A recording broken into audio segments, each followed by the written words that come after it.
Welcome to this week's episode of Cooking with Emily.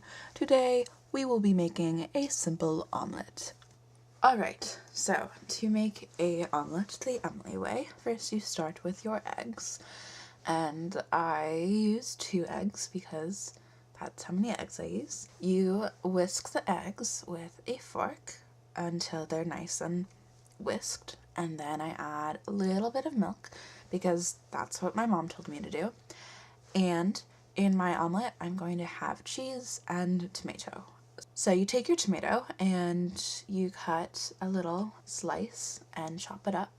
And then you get your cheese grater and you grate some cheese. And then you put your pan on and turn the stove on. And then you wait. And while you wait, you remember that you were supposed to take a bunch of pictures for photography, which you didn't do, so you figure, oh, hey, I'll take a picture of the pan, but then you realize that that's not real photography.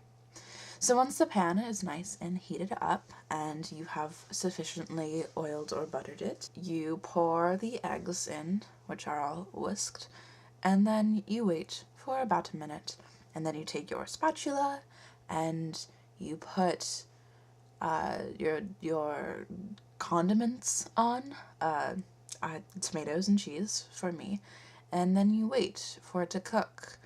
And you remember that you really don't know how to cook an omelet. And while you wait for it to cook, you go and check out some other things. Look, blueberries and eggshells and foresty Oregonian goodness. And the eggs are still not done, so you take a picture of your dog, because what else would you do? And they're starting to look done, so you take a few more pictures of your dog, and then you try and fold your omelet, and you fail a lot. And it doesn't look very pleasing, but oh well.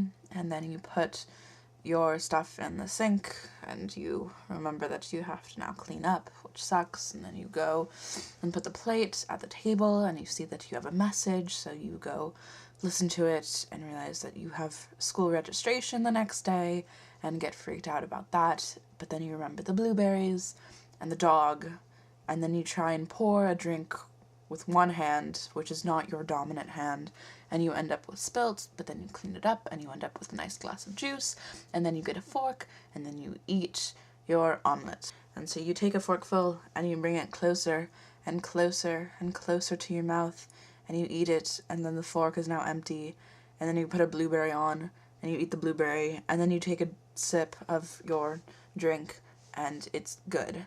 And several bites later, you are half done, and several bites after that, you are almost done.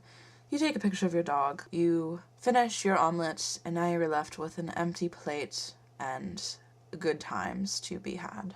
And the moral of the story is, even though an omelet may look not very pretty, it still tastes good. The end. And that concludes this week's episode of Cooking with Emily. Join us next week for something else.